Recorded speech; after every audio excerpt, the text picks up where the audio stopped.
మహాదేవ శ్రీమాత్రే నమః. Welcome to our channel times భక్తి.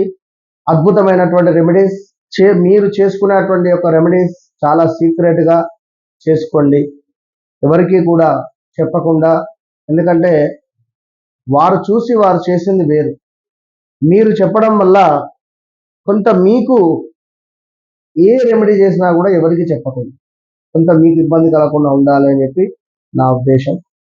మరి ఈరోజు అద్భుతమైనటువంటి రెమెడీ, ఇది కూడా మనీ రిలేటెడే. అందరికీ డబ్బులు కావాలి, ఎవరికి ఏది ఏ రకంగా ఏ రెమెడీ సెట్ అవుతుందో అనేటువంటిది ఎవరు చెప్పలేరు. ఎందుకు అంటే జన్మజాతక రీత్యా ఒక లగ్నం అనేటువంటిది ఉంటుంది. ఈ లగ్నాన్ని ఆధారంగా చేసుకొని మనకు కొన్ని కొన్ని గ్రహాలు కానీ, మన నక్షత్రం కానీ, మనము జన్మించినటువంటి పక్షం కానీ, శుక్లపక్షమా కృష్ణపక్షమా, ఇలాంటి పక్షాలలో జన్మించినటువంటి సందర్భాలలో మనకు సంబంధించినటువంటి తిథి ఏమిటి, లక్కీ నెంబర్ ఏమిటి, ఆ రోజు ఏమిటి, ఇలా చూసుకొని మనము రెమెడీస్ అనేటువంటిది చేసుకుంటే చాలా అంటే చాలా అద్భుతంగా కూడా మనకు రిజల్ట్ అనేటువంటిది వస్తుంది.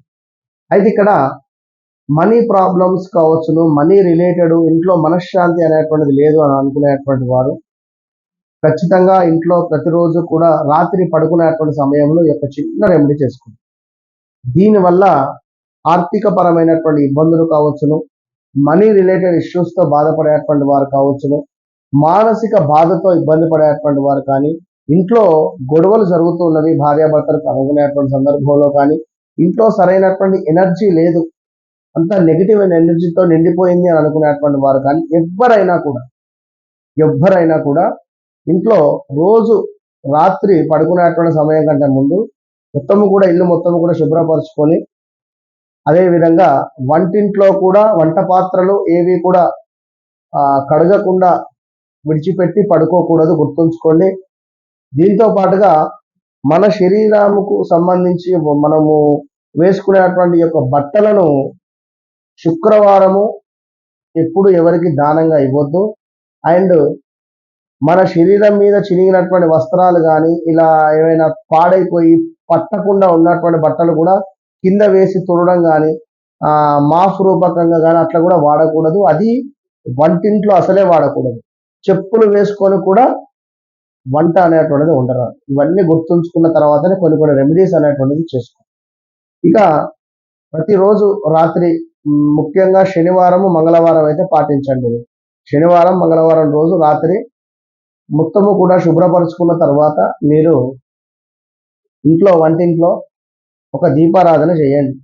చక్కగా నేతితో దీపాన్ని వెలిగించి అందులో ఒక కర్పూరము, 2 లవంగాలు వేయండి ఆ యొక్క నేతిలో.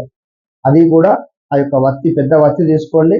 ఆ యొక్క వత్తిపై చక్కగా కూడా 2 లవంగాలను, పువ్వు ఉండేటువంటి లవంగాలను, ఇలా 2 లవంగాలు, దీనికి పక్కన ఒక ముద్ద కర్పూరాన్ని పెట్టండి. పెట్టి దీపారాధన చేయండి.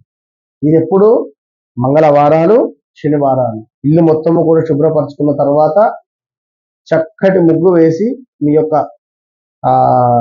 ఆగ్నేయ మూలలో వంట గదిలో ఒక ముగ్గు వేసి, ఆ ముగ్గుపై ఒక ప్లేటును పెట్టి, ఆ ప్లేట్లో 2 తమలపాకుల నుంచి ఈ యొక్క మట్టి పాత్రను తీసుకొని, 2 మట్టి పాత్రలను తీసుకొని, కింద కాలేది, పైన ఒక మట్టి పాత్ర, ఈ 2 మట్టి పాత్రలు కూడా పెట్టి అందులో నువ్వుల నెయ్యి కానీ, లేదా నువ్వుల నూనె కానీ, నువ్వుల నూనె కానీ, లేదా చక్కటి నెయ్యి కానీ, లేదా కుదిరితే ఆవ నూనె కానీ వేసి, ఒకటే వత్తి, పెద్ద వత్తి ఉంటే వేసి, అంటే సుమారుగా మనకు పత్తి సైజు కొంచెం పెంచుకోండి. ఒక పెద్ద వత్తిని అందులో వేసి చక్కగా కూడా మీరు దీపాన్ని వెలిగించి ఆ వత్తిపై 2 లవంగాలను పడుకోబెట్టండి. అండ్ ఒక కర్పూరాన్ని ఉంచండి. 100కు 200% కూడా ఇంట్లో ఎలాంటి మనశ్శాంతికి సంబంధించింది కానీ, లేదా ఇంట్లో ఎలాంటి ఇబ్బందికరమైనటువంటి సంఘటనలు ఉన్నా, మనీ రిలేటెడ్ ఇష్యూస్ ఉన్నా, భార్యాభర్తలలో కొంత మనకు నెగిటివిటీ ఉన్నా, అసలు ఇంట్లోనే నెగిటివిటీ ఉంది, అసలు ఇంట్లో బలం లేదు అని అనుకునేటువంటి వారు కూడా 100కు 100% ఈ రెమెడీ చేయడం వల్ల చాలా అంటే చాలా ప్రశాంతమైనటువంటి వాతావరణానికి వెళతారు. కుదిరితే ఆంజనేయ స్వామి యొక్క హనుమాన్ చాలీసాను చదవండి దీపారాధన చేసి, లేదా వదిలేయండి. దీపారాధన మాత్రం చాలా అవసరము. మీరు కంటిన్యూగా మనకు మంగళవారము శనివారం 2 రోజులు గుర్తుంచుకొని చేసుకోండి. అద్భుతమైనటువంటి ఫలితం మీ సొంతం. All the best.